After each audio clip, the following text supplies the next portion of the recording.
Welcome to The Mystery, a series of conversations on the mystery of life as ceremony with Ioana Maria Iluit of the Gentle Healing Way and Melanie Drisceoil of Sanctor Cree. Our intention for this podcast is to bring light into dark spaces in these dark times, to sit with the tender places within us as individuals and in the collective. We're bringing our hearts together with the intention to speak into what needs to be addressed. We intend to do it as gently as possible, and along the way you can certainly expect giggles and rants and everything in between. We're striving to bring some common sense into the spirituality world, the murkiness, the confusion, the chaos of it all. And we want to bring the right questions that help promote safety so that people can find the right paths, the right teachers for themselves, and have good guides of what questions to ask when and how. This podcast is intended for people who are in the early days of their spiritual awakening, and equally other walkers on the way alike, whether you've been doing this for a few months or a few years. You are welcome here, and thank you for bringing your heart to this space. So welcome to The Mystery. Our next episode is about to begin.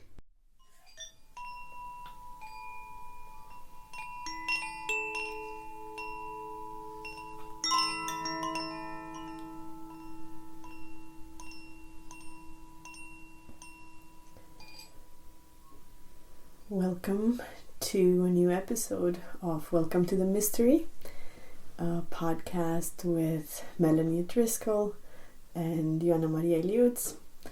We have a very dear to our hearts topic for today that ties in very well with last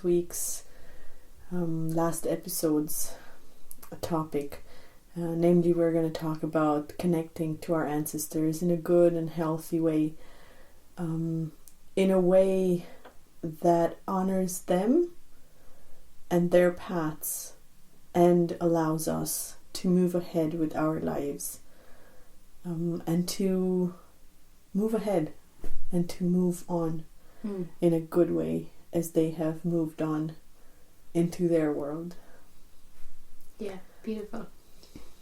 And I think for me, one of the most important things I found when I started connecting with ancestors and spirits from the other world is that it gets to be on my terms, as in, because we're in the land of the living, because we have bodies, and because we're the ones that can kind of like bring through messages or bring through experiences or actively heal like through our bodies and heal epigenetically and karmically and familial things.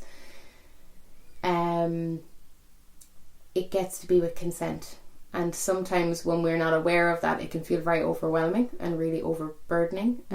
Like I mentioned last week, I've seen people in floods of tears with like the pressure of the spirits behind them kind of wanting to come through and wanting some resolution and wanting something to happen. So for me, one of the most important things at the very beginning of this episode and of my own journey was it gets to be with consent, and I get to set the tone and the pace, and I get to set my own boundaries at how I will work with that and when. And of course sometimes there's beautiful moments of grace where, you know, Creator God comes in and goes whoop, and something shifts and you're like, oh, that was beautiful. But when it's a conscious decision to connect with the ancestors, that's the point. It's a conscious decision, and you get to choose and you get to pace yourself as you go along. Yes, and this is important because otherwise it can be very overpowering and it can really take over. And again, some of us, or some people in their journey, they're really propelled in this world, and then they kind of have a sink or swim situation for a while. And especially because it's such a subtle way of working that many times it takes a while until you catch on what it is, what is actually going on. Because sometimes when ancestral things come up, like they will disguise as addictions, they'll disguise as behavioral patterns, or as patterns that we have in our lives. They'll disguise in relationship patterns. They'll take many forms, and oftentimes I guess one of the ways that I kind of like trace back that it's about ancestral work is when working with a person, like I will guide them through through a few questions, and if it doesn't have to do with like a personal, very intense trauma, or like if what they're going on is like doesn't really make sense, mm-hmm. or feels out of place, mm-hmm.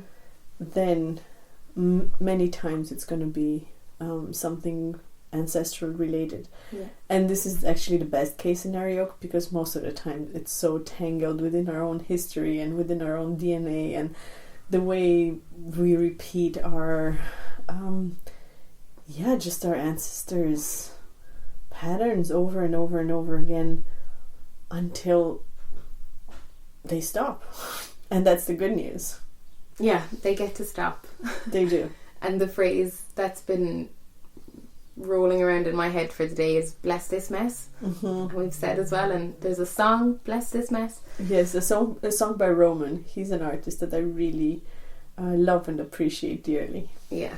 And for me, that phrase fits so perfectly when we're looking at ancestral work in Europe.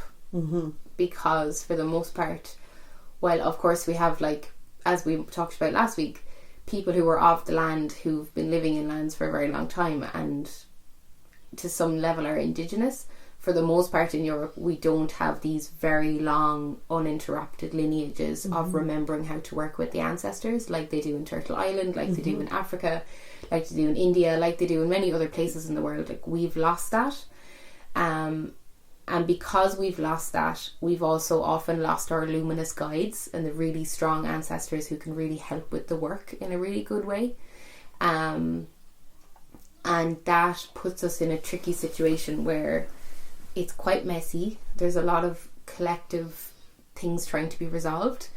And it can be really suffocating and stifling, mm-hmm. you know, when we have like witch trials where a lot of people who would have worked in this way were actively persecuted and are really living with that pain in their body and the fear of what it actually means to communicate with the dead and to communicate with anything in the spirit world, whether it be elementals or angels or ancestors, like anything in those other dimensions. It's still, I mean, the veil has been lifted in lots of ways, but at a somatic level it still is quite taboo and not welcome. It's still, in most secular counselling spaces, it's probably not something that's going to really be like discussed or asked. Doesn't mean that your counsellor won't be open to hearing about it if that's what mm-hmm. you're bringing. And I've had beautiful experiences of that, of secular counsellors really being able to sit with me with that awareness and, you know, be a good listener. But for the most part, it's not something that a healthcare practitioner in or wider society is going to ask you about if you have something going on in your life. Mm-hmm. So it's like an edgy area, and when we start an awakening process or start a remembering process of this connection, the first few months, years can be very overwhelming if we don't have good teaching, good awareness. And that's the difference between us and indigenous cultures like the Mayans as well, and mm-hmm. and Aboriginals in Australia, like people who have these solid connections. Like, one of my favourite places to learn about this has been from the Dargara people, mm-hmm. because they have a 40,000-year-old uninterrupted lineage of this remembrance, which sadly now is being, you know, kind of more diluted by modern culture mm-hmm. and stuff like that.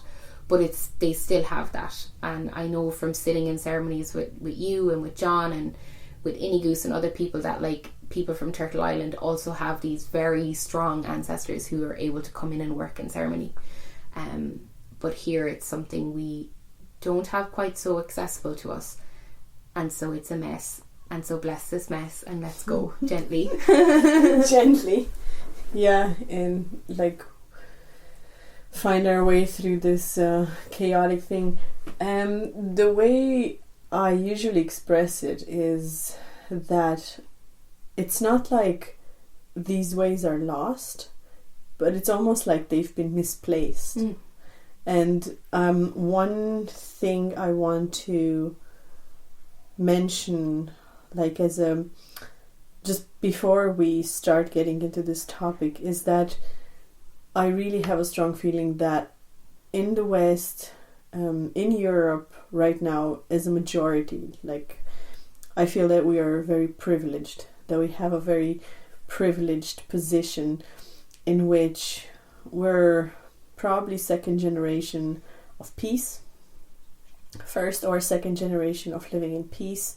So in a way, now we have the space and the time, and it's almost like a luxury, but it's definitely a privilege, at least to me, of looking in these directions. And this is also, I believe, one of the reasons why also in the secular therapeutic methods there is a lot of ancestral work in different ways being done, and especially like through somatics, and now there is a lot of research that is being done. So in a way, this is a really good place and time in history for the ones of us who don't come from these uninterrupted lineages to kind of pick up and find our way back.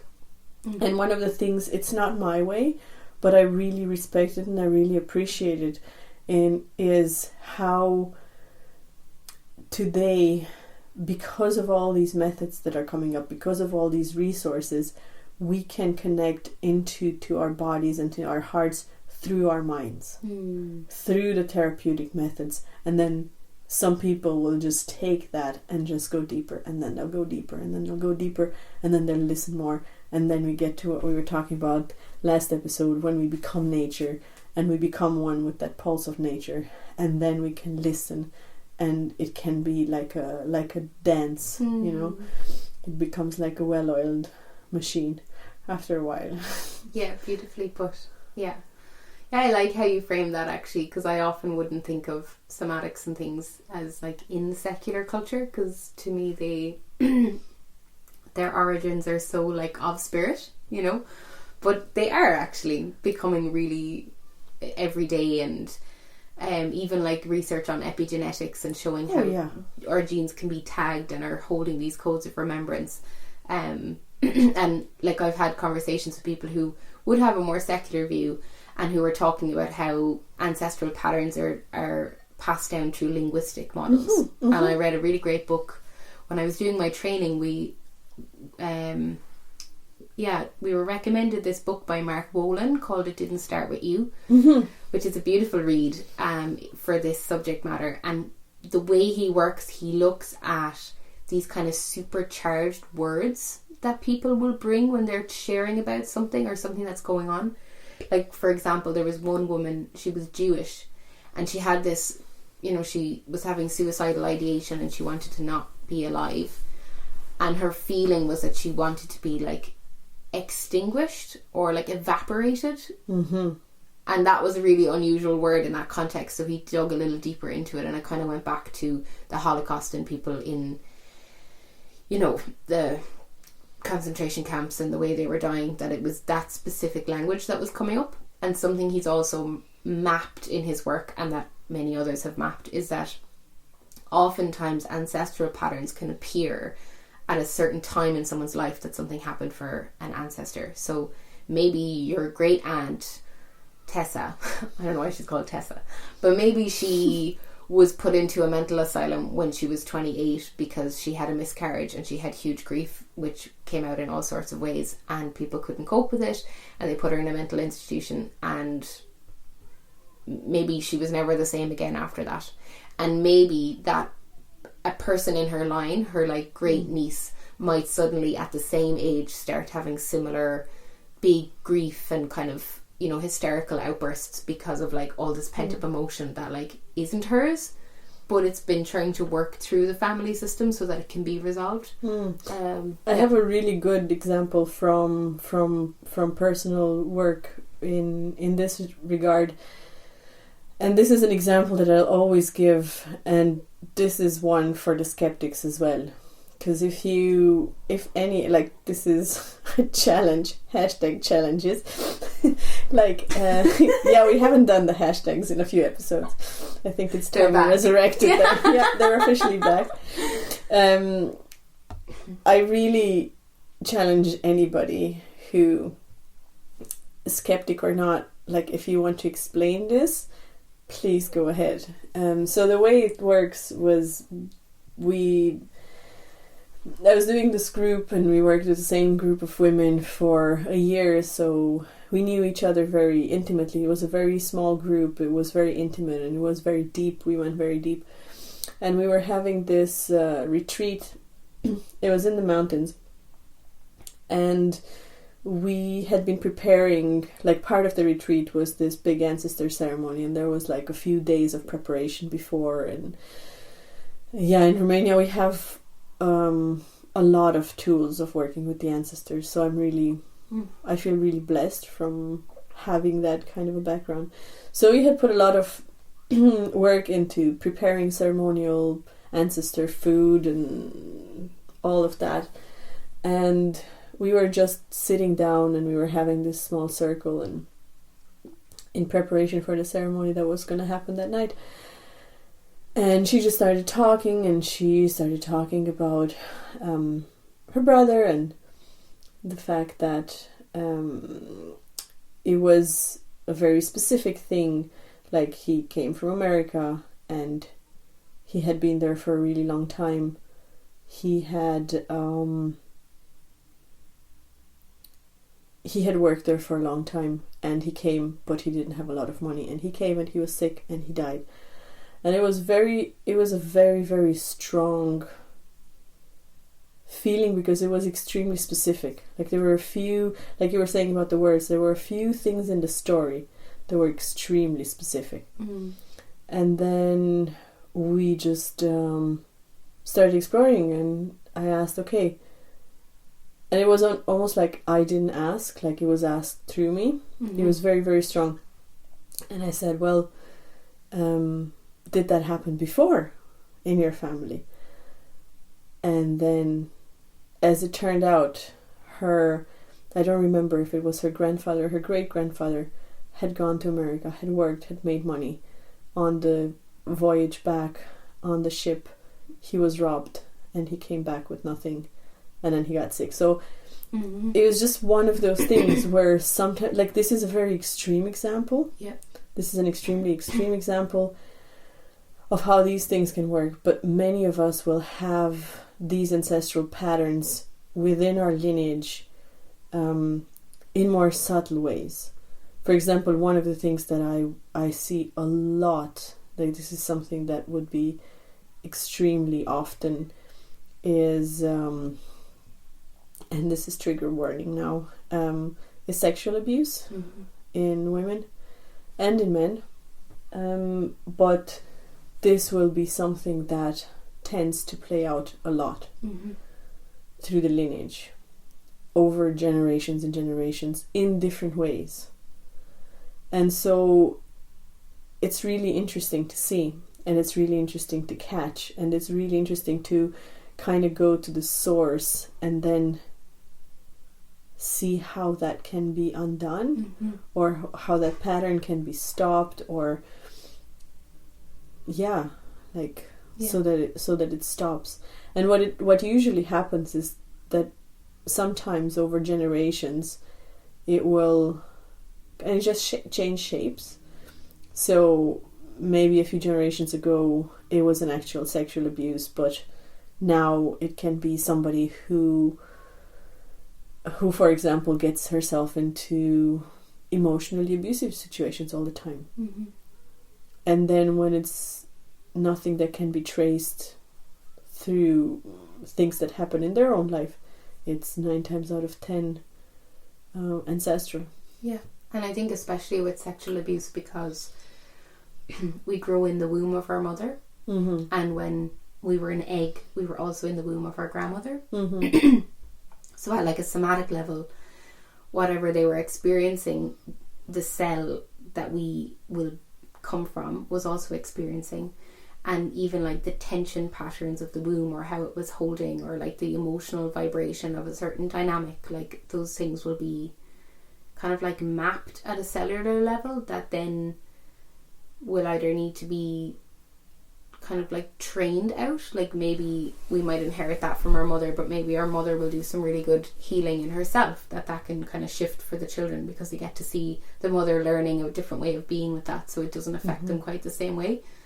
But my experience personally and working with clients is like, it will always look for a point to be alleviated from the system. And what I'm seeing now, particularly in this generation, especially younger people who everyone likes to call snowflakes, you know, these really sensitive young kids and young adults, is that like, because like you said, we are the first or second generation of peace, we have the privilege of having that level of sensitivity, where now our bodies are processing through levels of trauma and pain and shame and violence that was never safe to be moved through. Yes. And like, systems want to untangle. Like, one teacher I like with this work is Daniel Four. I mentioned him last week as well.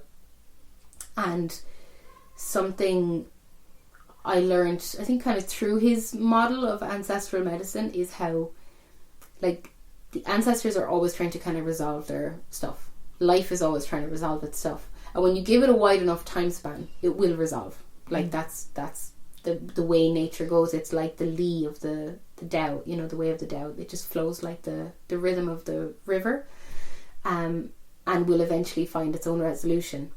In the like short-term proximity of that happening, it can be very chaotic, and it's almost forcefully trying to kind of find places it can erupt and come through, so that process can be quickened. Because for the most part, life doesn't want to be in a dysregulated state. Like, it's going to oscillate between chaos and order, and it kind of goes through that rhythm. So it's going to find a place where it can erupt out. So one particular example I have from this is that I was part of a mediumship circle. Something that I witnessed in that space was one woman in particular who, she was in floods of tears with the pressure of the ancestors who were behind her, who were trying to come through. That experience really struck me, and around the same time I came across Daniel Four's lineage, and I came across it through a woman called Catherine Dunn. I'll put her information in the show notes, because she works locally in Cork and also online, and she has trained with him and she does this work, and she's a beautiful space holder, so I recommend her work. And they held this introduction evening to working with your ancestors and how to be with them. And the way Daniel kind of consolidated this study was he went around to learned from a lot of different indigenous techniques and practices, and studied really intently with the Yoruba people. So it was very centered in a particular one, but also looked at ancestral kind of like cosmology from lots of different communities around the world. And what he discovered is that there's a couple of commonalities in all of those. So that the ancestors are a real thing, and we can communicate with them.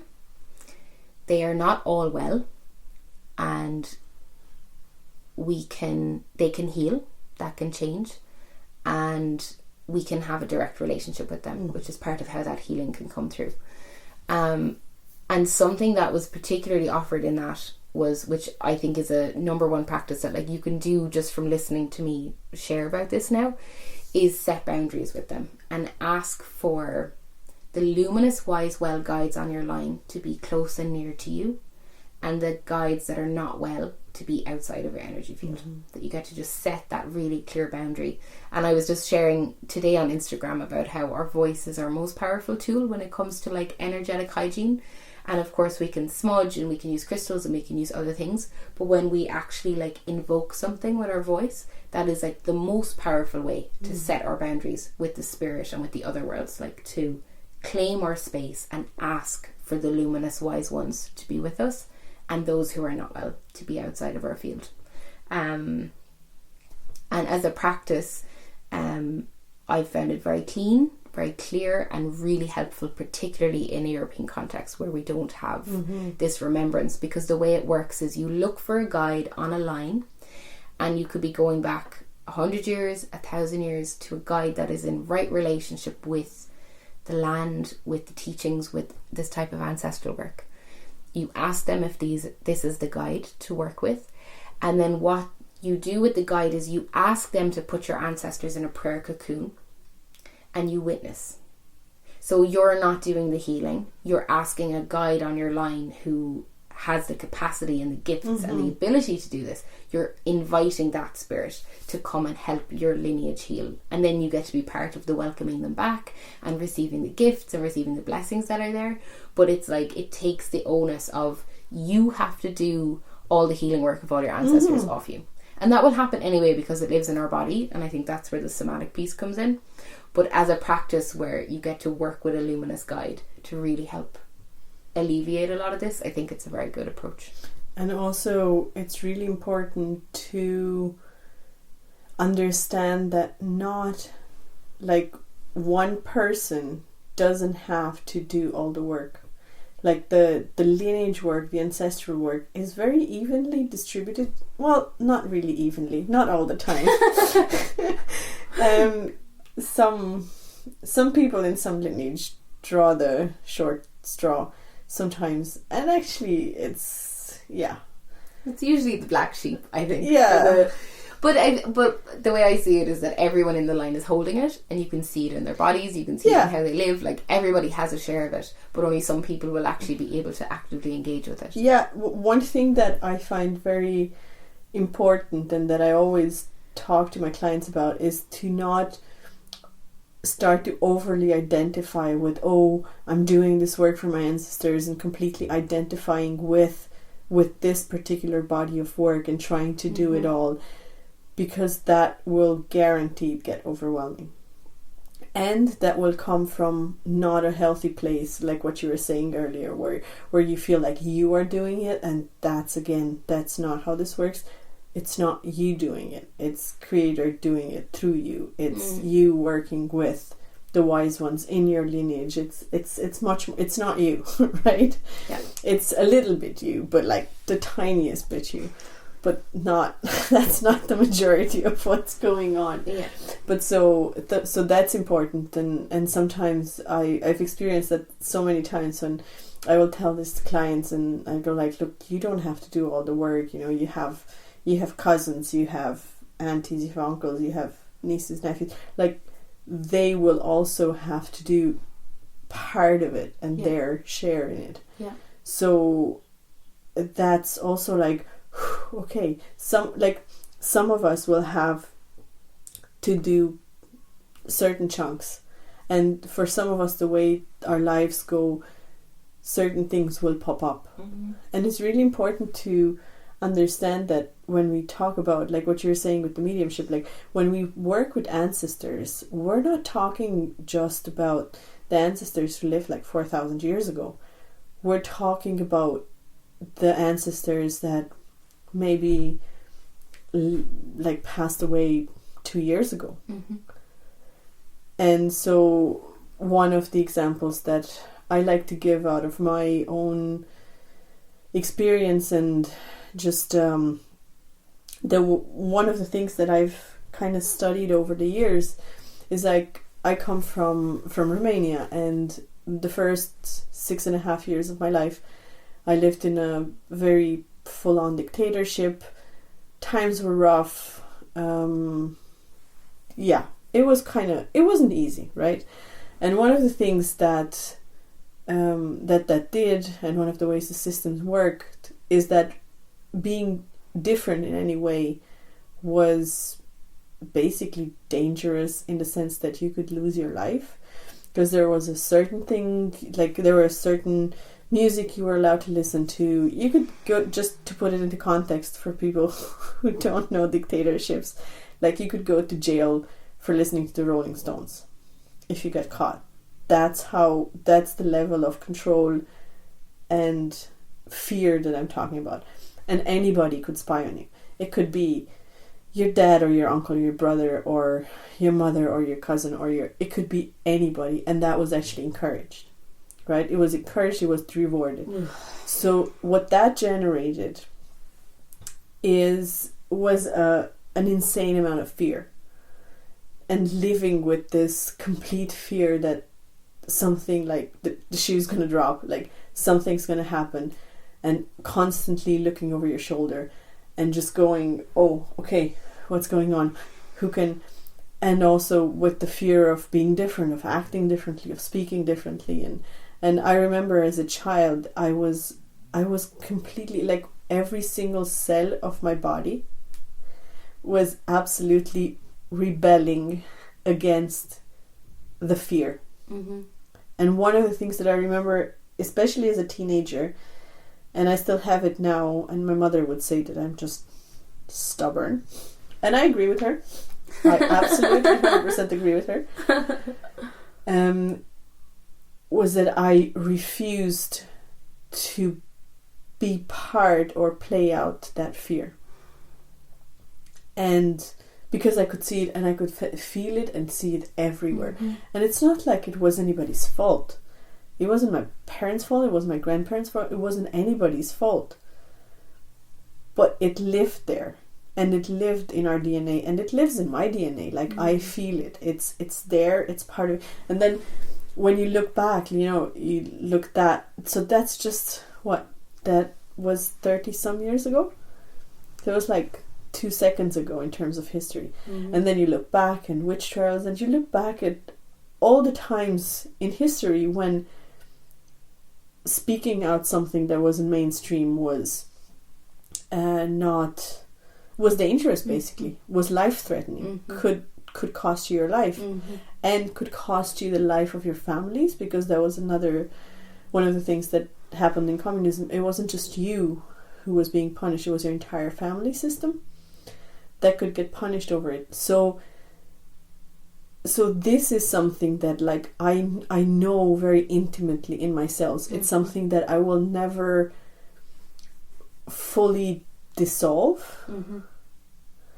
but I can learn to work with it, and I can use it as a sensor for situations that are actually dangerous, mm-hmm.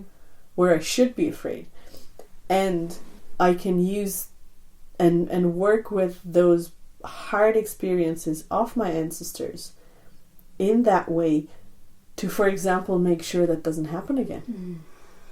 Or that, for example, makes me extremely sensitive. Having lived those years in that way makes me extremely sensitive to any kind of manipulation or propaganda. Mm-hmm. And that's great. I find that it suits me. And that also is ancestral work. Mm-hmm. Because it's like we were talking in the last episode about decolonizing our minds. In the same way that I've been working my entire life to decolonize my mind, I've worked with these things within myself, with these inherited ancestral things, into taking them, working with them, and not fighting them, mm-hmm. but trying, like, turning them, flipping the switch, yeah, and making them work with me instead of like against me, because I'm not going to get rid of them. Yeah. They're in my DNA, and now they've started researching, and I was reading somewhere that, like, the trauma response can be inherited up to 7 generations. So this is ancestral work.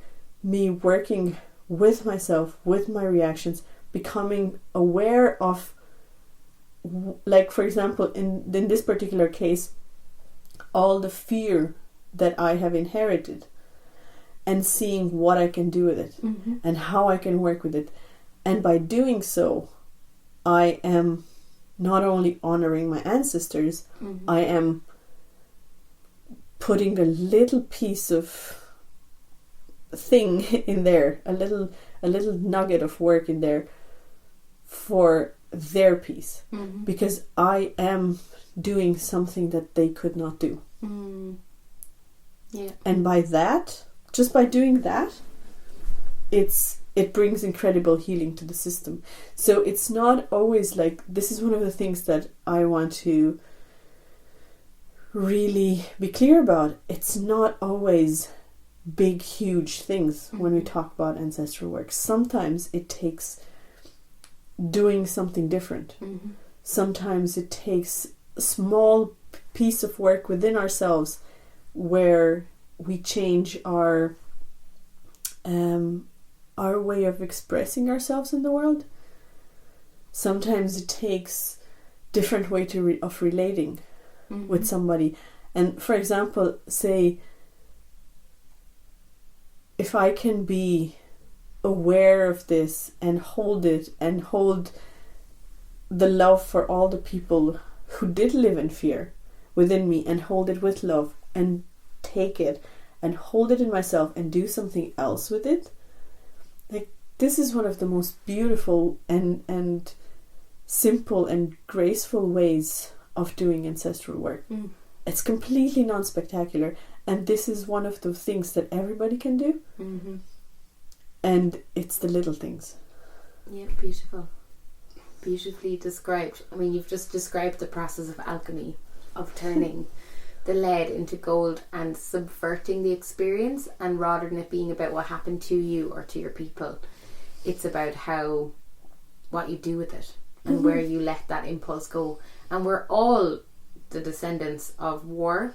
I mean, I have Dutch and Irish. I've got very close proximity to World War II battlefields, and I have the Troubles in Ireland within 2 generations on both sides. Within 1 generation on the Irish side, 2 generations on the Dutch side. You know, like, that's very close, and everybody from every European lineage, every lineage all over the world has that very recent within their DNA.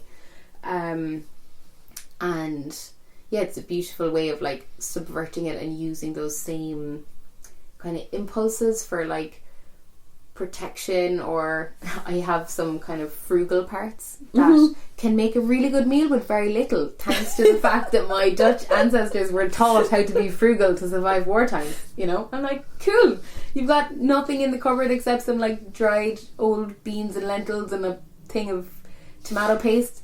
Let's make a nice dinner, like, you know. And I'm grateful for those gifts, and I appreciate their tenacity and their resilience. You know, it's testament to how resilient our ancestors are that we're here at all. And I have like little 2 diverging thought patterns now of where this could go. But one thing I would like to go back to is something you were saying earlier about how like it doesn't have to be you, or you don't have to do everything for everyone.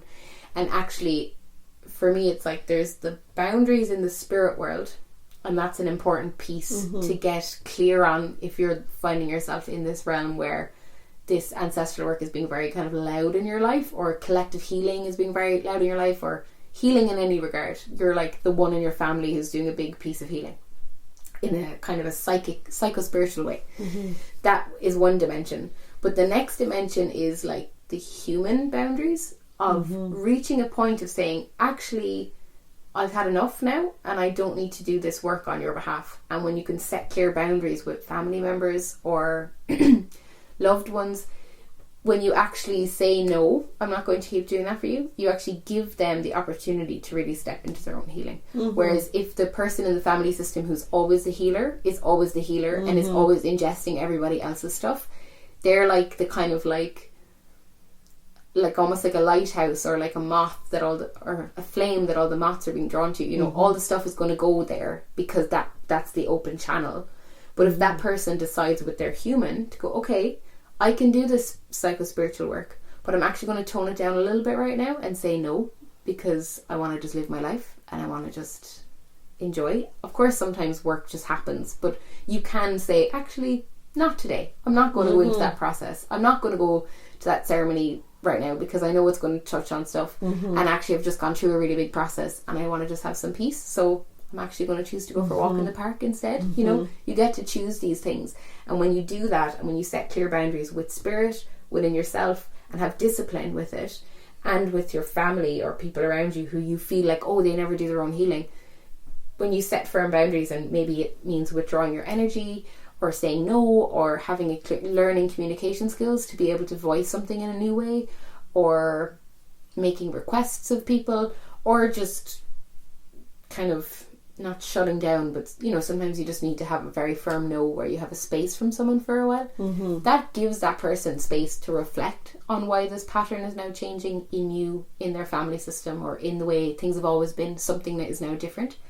And it gives people an opportunity to actually reflect, consider, and make their own changes. And maybe they're not the psychic healer who's going to open and channel and be into all this stuff, but maybe they're going to learn how to say no in a way that they couldn't before, or maybe they will, you know, think twice before they say something to you in a certain way, or the way they talk to their child or their sister, or maybe they'll make an effort to phone more often, or whatever it is, like little things. Like, I think sometimes the mistake that I see people making in the spiritual world is thinking that all healing has to look like this type of healing and this type of ceremony work.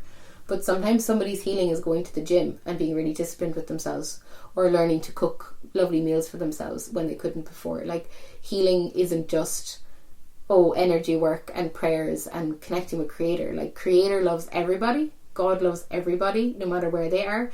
And that force of grace can exist in everybody's life, and it will meet them where they're at. It might meet them in becoming sober if they've been addicted to something.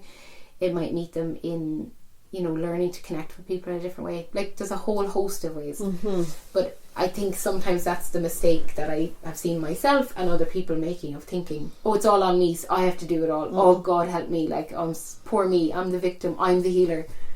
You can say no. That's identifying with it, and that's where it can get dangerous. Yeah. And this is exactly it. Sometimes a no said by a family member who's never been to a workshop, never been to a ceremony in their life, sometimes that no that they say is the no that 40 generations back could never say. And that has just brought peace and balance, and like balance in the other world, if you will. Sometimes it's as easy as that, which is not actually easy, because saying a no after hundreds of generations of not saying no is really, really, really hard and gnarly work. It can be like a bomb dropping in a system. Like, yeah, it's so full on. Yeah, like you say that no, and then you have to withdraw, buy some popcorn, and get some really good centered practices until the dust settles. Yeah, it's hardcore. It's really, really hardcore. I think a few of us have had that experience. Yeah. Something that popped up there when you were sharing on that is this sense of how old we are and how far back we go. And there's this funny meme that goes around and does its circuits every now and then, and it's like, oh, please ancestors, come and talk to me and pray for me. And then there's like this like flop, flop, flop, and it's like a really early like creature coming out of the ocean with flippers, like making a gurgling noise, and they're like, no, not that far back. Yeah, kind of that way. But I'm reading this beautiful book that was gifted to me by a friend who's a somatic experiencing practitioner, Robbie Sheehan, who's also a beautiful practitioner in Cork, and he gifted me this book. It's called Life on Land by Emily Conrad. And it talks about how we come from the water, and we have all come from the womb of the ocean. That's where life has originated on Earth, or at least that's our best theory of it. And certainly for me, I feel a resonance with that, because I feel how liquid and fluid my being is, and that deep, sweet connection with like whales and dolphins, and like that's a whole other mind-blowing dimension I don't need to go into right now. But we've come from the water, and we've come from the earth.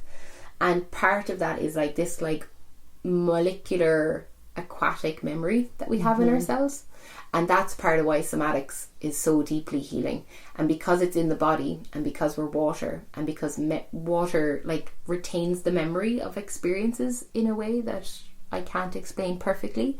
But water holds memory, and there's a way of doing this work where you can just work straight with the body and not need any story, not need any context. You might be adopted, you might have been an orphan, you might have had no connection with your ancestors at all, you've no idea what happened in your family, or, like is very popular in Ireland, no one in your family talked about anything, so you don't know what happened. Same in Romania. Yeah. That's silence. And sometimes that can be confusing when you're working with something and you don't have a context to place it in. But the beauty of working with the body and the somatic memory and like the fascia and releasing kind of holding patterns of tension is you don't actually need to know, and you can bypass the mind, and you don't need to be in some place of going around in these thinking circuits, you can just have these really powerful releases at a body level that is also ancestral healing. And you don't even know what it was about or what it was for, and you're like, okay, done. Yeah. Yeah, that is true. And also, I think we're gonna probably do another episode on ancestral healing at some point, but one thing that I'd like to talk about is how we can, like, even though our old indigenous practices in working with the ancestors have been misplaced, and it's like we've put them away, when you put something away and you put it really safe and then you never find it again. It's kind of that way in a way, but in this case we had to hide it from others. And those things kind of tend to still be there in the cultures. Like one of the things, especially in Romania, that was really strongly maintained is very much related to the ancestors. And the Orthodox Church has kind of held on to a lot of those things. So you have a very strong way of working with the ancestors. Like, there are prayers that are being said, especially for ancestors, like the burial ceremonies. They have extensive parts in them where they work with undoing curses and harm that was done by ancestors, so that they don't get passed on. And there is a way that we work with that. We feast the ancestors. There are specific dates in the calendar where they say that our ancestors come and feast on all the food we have kind of given for them throughout the year. Like, there are so many very beautiful, very simple practices that we can do in just connecting. And I think one of my favorite ways, and this actually comes from my brothers and sisters from Turtle Island, is just making a spirit plate and just putting aside, or putting on a separate plate, or even on the plate that you're eating on, a little bit of everything you're eating. And it's almost like, inviting them over. And then that food you can offer to a tree, or offer to a fire, or like the way we did in Connemara, we offered it to the birds. And it's like, this is such a simple practice. Or one of the things that I sometimes encourage people, especially when they struggle, when they have something that weighs heavy in their lineage, or a particular ancestor, I'm always like, okay, if they know them, I'm like, okay, what was their favorite food?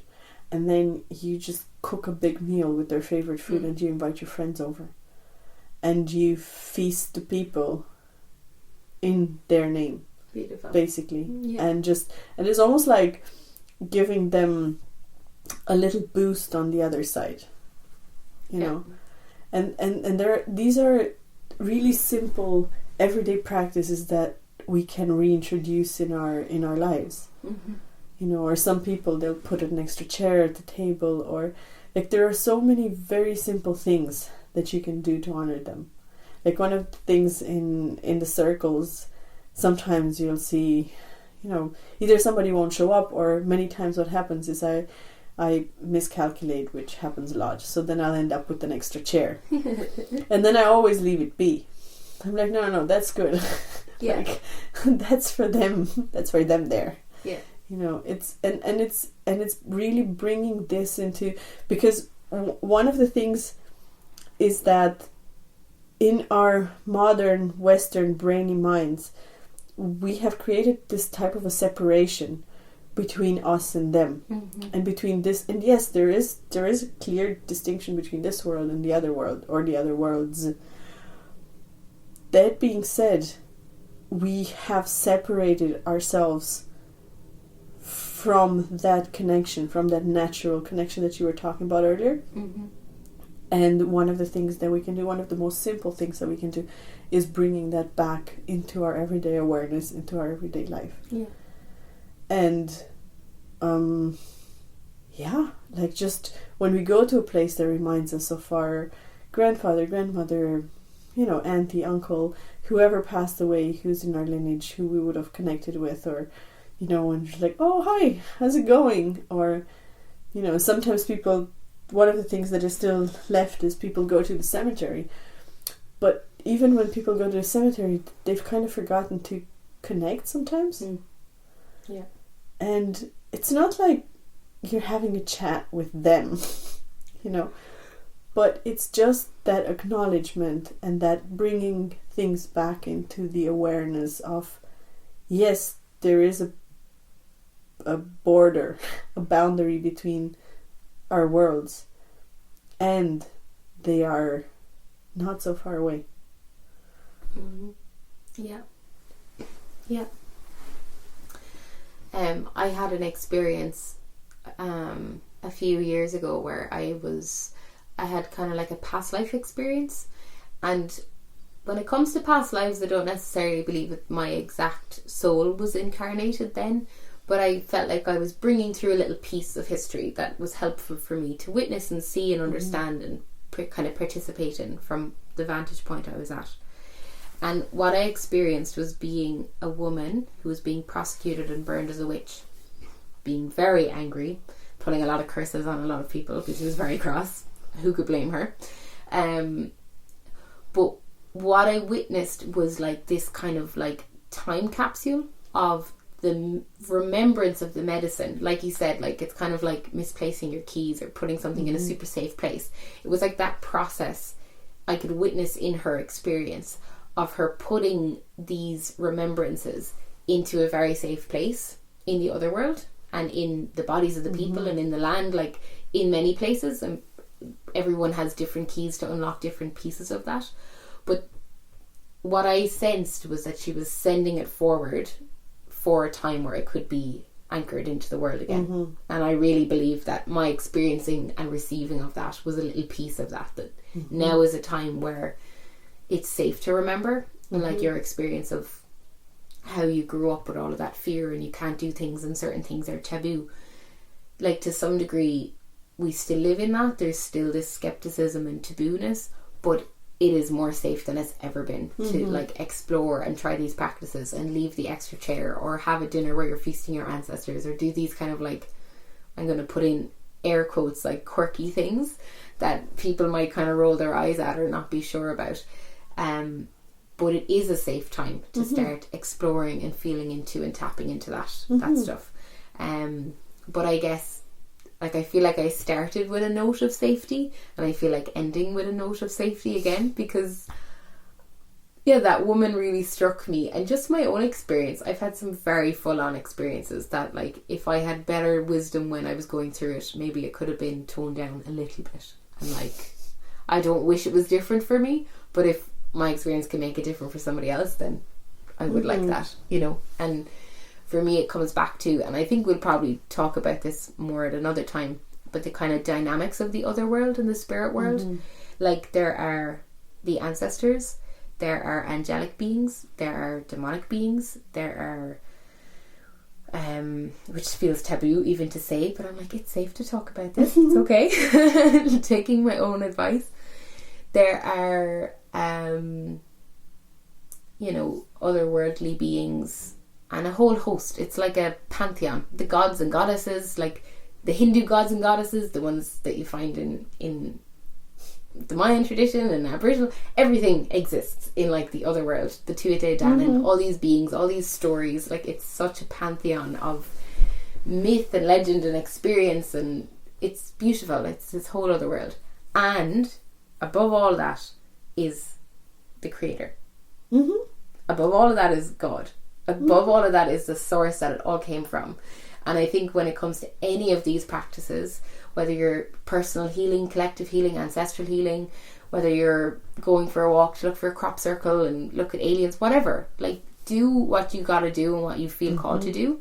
I would just say go slowly and always remember to touch back in with Creator and God and ask for whatever is not meant to be yours to be released, and whatever is meant to be yours to stay with you, but that you bring it back to God. And I love to imagine a beautiful like golden white light coming around my body and going through all the cells of my body and kind of washing me out and bringing it all back down to the earth to be compost, you know? Like, yeah.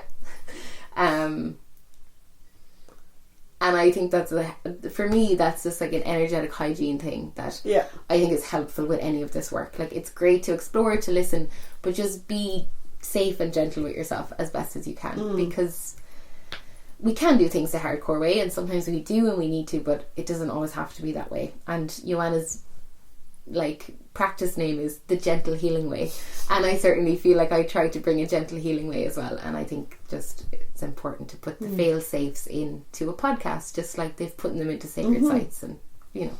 And I would even say that before anybody ever does any kind of work, being with ancestors or any kind of spiritual work, like even before you think about it, just connecting with Creator, with God, or with that life force where everything came from, and that holds everything else, like that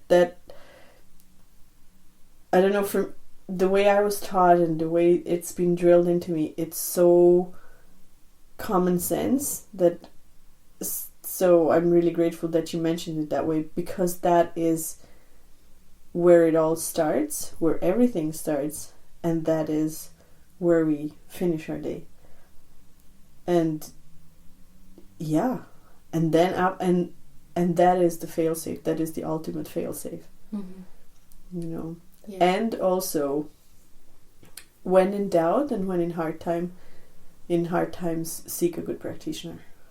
Seek a good practitioner who knows what they're doing and who can guide you through this. And especially with ancestral work, like one of the things that I will do when somebody comes and they say, you know, I will not go into ancestral work until that person is stable enough.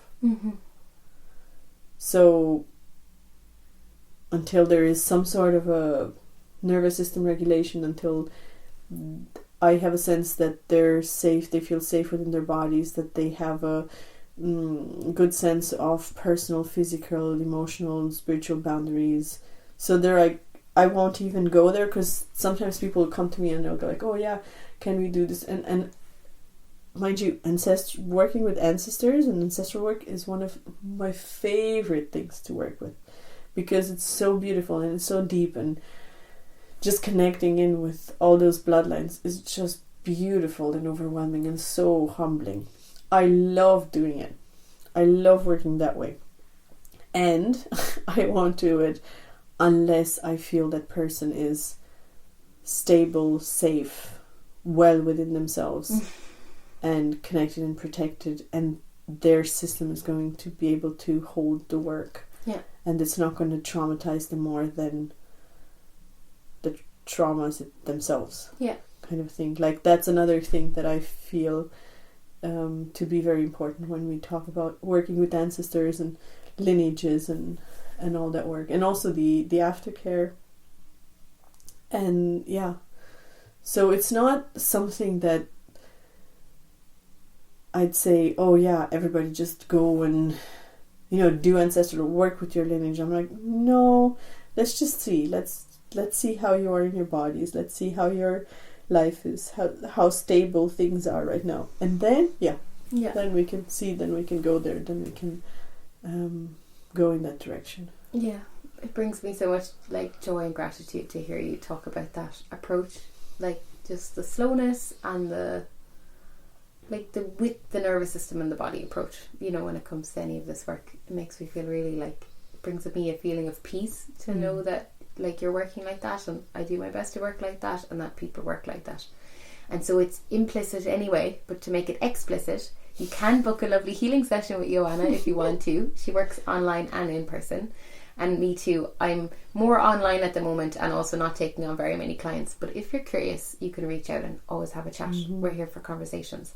And I did already mention Catherine Dunn, who does the specific Daniel Flora lineage. I would recommend her.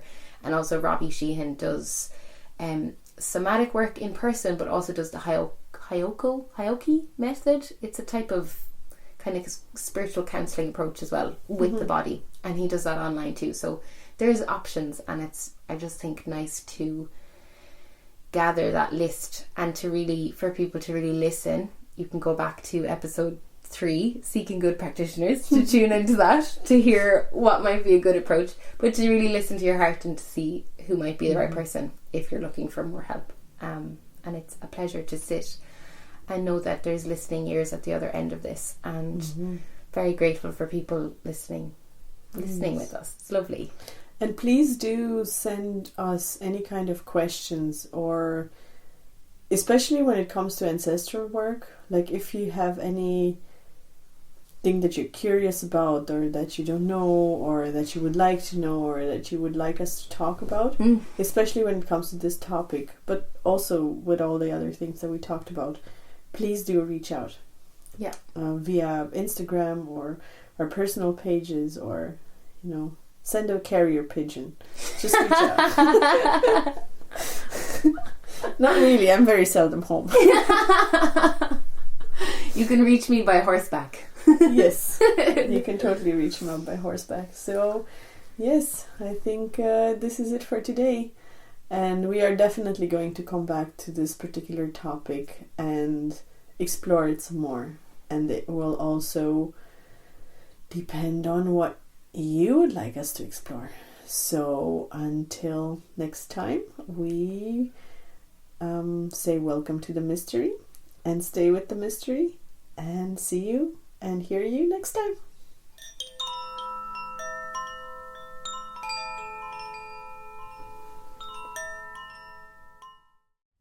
Thank you for joining another episode of Welcome to the Mystery. If you like what you've heard and you would like to hear more and sit with us, you can find more of our work through the link tree linked below. This has access to our free community gatherings, as well as our private one-to-one spaces and wider ceremony work. It's been a privilege and a pleasure to speak and share our thoughts with you today. Thank you for bringing your heart to the space, and we hope to connect with you again soon. Gurb Mila Buekas Live.